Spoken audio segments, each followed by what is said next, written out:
Today I will be talking about vaping as an epidemic and why I think it should be banned. Vaping is the more modern version of smoking. The number of e-cigarette users has sharply increased over the past decade and almost doubled since 2017, causing public health concerns.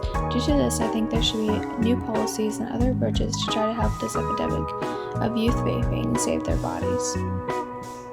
Using e-cigarettes and other electronic devices stimulates tobacco smoking and releases nicotine and other potentially harmful chemicals into the body.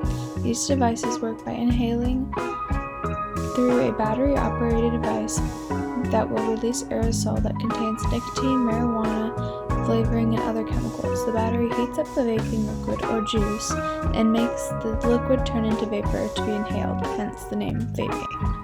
But this vapor isn't harmless water vapor.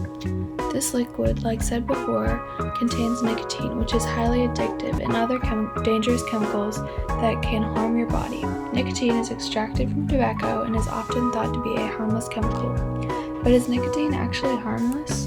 When inhaled, like when you vape, nicotine travels to the brain in 10 seconds or less. In the brain, it attaches itself to receptors where neurotransmitters would normally attach. This starts the rest of the reactions in your body. Dopamine is released from the brain, giving a feeling of euphoria and making it highly addictive. Adrenaline is then pumped through the body, giving you a rush, making your heart beat faster, your blood pressure increase, and it restricts the blood flow from your heart. It affects your pancreas by inhibiting the release of insulin into the body after releasing excess glucose into the blood.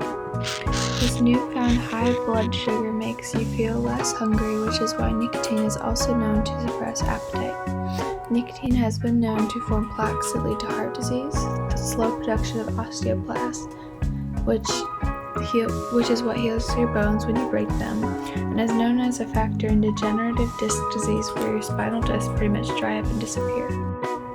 If all that isn't enough to make you not want to use nicotine, what if you knew that nicotine is one of the most toxic poisons and is as addictive as heroin? During your youth, the brain is still developing, and exposure to nicotine and other chemicals can lead to cognitive deficits, memory impairment, and can affect the overall function of the brain. This makes this epidemic more concerning for adolescent health and their future.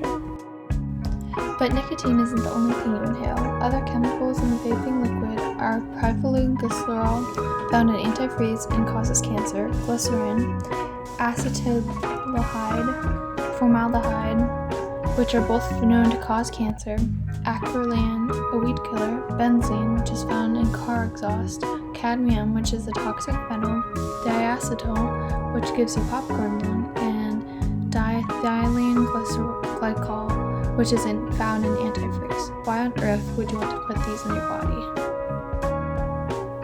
While this was originally created to be the safer way to smoke and help smokers quit smoking tobacco cigarettes, it soon became a trend and was a cool thing to do.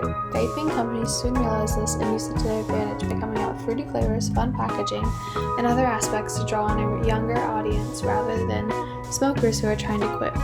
In 2009, the Tobacco Control Act and Family Smoking Prevention banned flavoring in cigarettes to help reduce the amount of youth using them by making them less appealing. Sadly, this didn't apply to other tobacco products like e-cigarettes or other vaping devices. The companies making these devices took advantage of this and started offering kid-friendly flavors like cotton candy, fruit punch, or other sweet flavors. These fun flavors and pretty packaging makes the contents of the device seem harmless, making fewer people know what they are inhaling, which you just learned is nothing that should be in your body. When an adolescent vapes, vaping becomes a one-way bridge to smoking cigarettes, especially teens who have never smoked or vaped before. Vaping also makes you less likely to quit smoking overall. So how is vaping supposed to help smokers safely stop smoking? This theory has still not been approved by the FDA, and there's limited research on why it would even work to help someone stop smoking. Vaping also makes you significantly more likely to smoke a cigarette in the preceding 12 months. What I'm proposing is that vaping devices get banned overall. If they are this dangerous to our bodies and don't really help smokers stop smoking and are just getting a younger generation addicted to nicotine, why are we still allowing them to be sold? The previous ban of flavors did nothing as other companies just made new ones, and the age raise isn't effective because, like drinking laws, it can't be federally enforced because state laws come first. And even if it was raised to 21 in every state, what is to say an older sibling, parent, or stranger wouldn't buy it for them just like they do alcohol? Even the American Cancer Society and other public health organizations like American Lung Association and the American Academy of Pediatrics thinks that new policy raising the legal age to 21 does not go far enough and still leaves children and teens at risk for nicotine addiction and exposure to these harmful chemicals. I think this ban would be effective because it would force everyone to stop and prevent other adolescents from being addicted and harming their bodies. I'm sure that my request is nothing that's going to happen anytime soon, but for the time being, another way to combat youth usage is to simply make these devices safer and educate the youth so that they know exactly what they're inhaling.